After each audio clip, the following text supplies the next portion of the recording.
তারিখে দিবে, টাইমের কথা কিছু বলেন।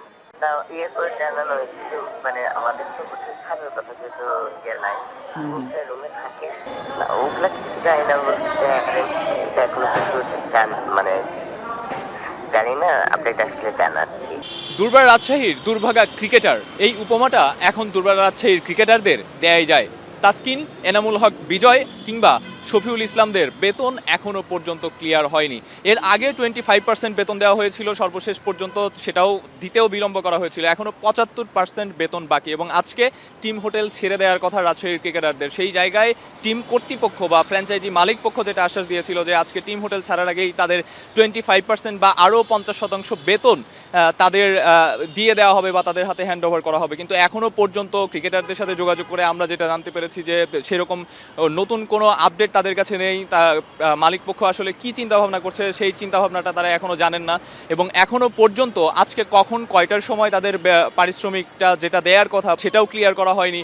এবং একই সঙ্গে বিসিবি থেকে ফ্র্যাঞ্চাইজির মালিকপক্ষের সাথে কথা বলার কথা বলেছিলেন, গতকালই বিসিবির পক্ষ থেকে বলা হয়েছিল যে তারা কথা বলেছেন, কিন্তু আজকে এখনও পর্যন্ত ক্রিকেটারদের সাথে বিসিবির কোনো মুখপাত্র কথা বলেননি। সেই জায়গা থেকে ধোঁয়াশার মধ্যেই রয়ে গেছে আসলে রাজশাহীর ক্রিকেটারদের পারিশ্রমিক ইস্যু। এবং আজ যেহেতু খুলনা টাইগার্স তারা প্লে অফে সুযোগ পেয়ে গেছে, প্লে অফে চলে গেছে, স্বাভাবিকভাবেই রাজশাহী দুর্বার রাজশাহী তারা নেট রান রেটের কারণে সেরা 4 থেকে ছিটকে গেছে। সেই ছিটকে যাওয়ার কারণে আজকেই তাদের বিপিএলে গতকালই তাদের বিপিএল যাত্রা শেষ হয়েছে, বা যেই আশাটুকু টিকে ছিল সেই আশাটুকুও শেষ।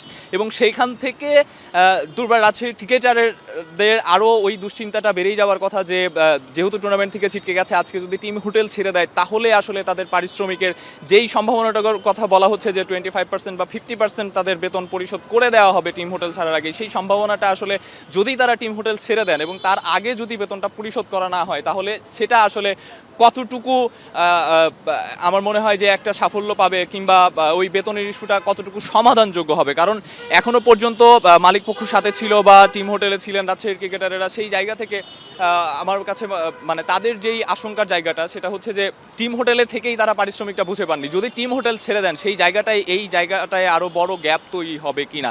এবং এখন পর্যন্ত একজন ক্রিকেটারের সাথে কথা হয়েছিল, তিনিও বলেছেন যে ব্যাপারগুলো আসলে এরকমই যে বিসিবি থেকে ক্রিকেটারদের সাথে ইন্ডিভিজুয়ালি কোনো যোগাযোগ করা হয়নি, মালিক পক্ষ থেকে নতুন কোনো আপডেট দেওয়া হয়নি। তবে বলা হয়েছিল যে আজকেই তাদের ম্যাচের যেই 25% বা আরও 50% বেতন তাদের হাতে হ্যান্ডওভার করে দেওয়ার কথা, এবং সেটা হ্যান্ডওভার করে দিলে ক্রিকেটাররা হয়তো টিম হোটেল ছেড়ে দিবেন। তবে এখন পর্যন্ত টিম হোটেল ছাড়ার ব্যাপারে নতুন কোনো খবর নেই। এবং একই সঙ্গে দুর্বার রাজশাহীর মালিক পক্ষ বেতন বা পারিশ্রমিক ইস্যুতে ক্রিকেটারদের হাতে যে 25% বা 50% পরিশোধ করার কথা সেটা পরিশোধ করেনি, অর্থাৎ টোটাল 75% বেতন এখনও দুর্বার রাজশাহীর ক্রিকেটাররা পাননি। এবং সেই জায়গা থেকে বিসিবির দিকেই তাকিয়ে আসলে ক্রিকেটারেরা, তবে বিসিবি থেকে আসলে কতটুকু কি করা হচ্ছে ক্রিকেটারদের জন্য সেটাও এখনও পর্যন্ত পরিষ্কার নয়। সব মিলিয়ে দুর্বার রাজশাহী একটু ধোঁয়াশার মধ্যেই রয়েছে এবং আজকে যদি তাদেরকে টিম হোটেল ছাড়তে হয় সেই ক্ষেত্রে তাদের এই পারিশ্রমিকগুলো বা এই যে পুরো মাস জুড়ে আসলে বিপিএল টুর্নামেন্টটা তারা খেললেন এবং যেভাবে তারা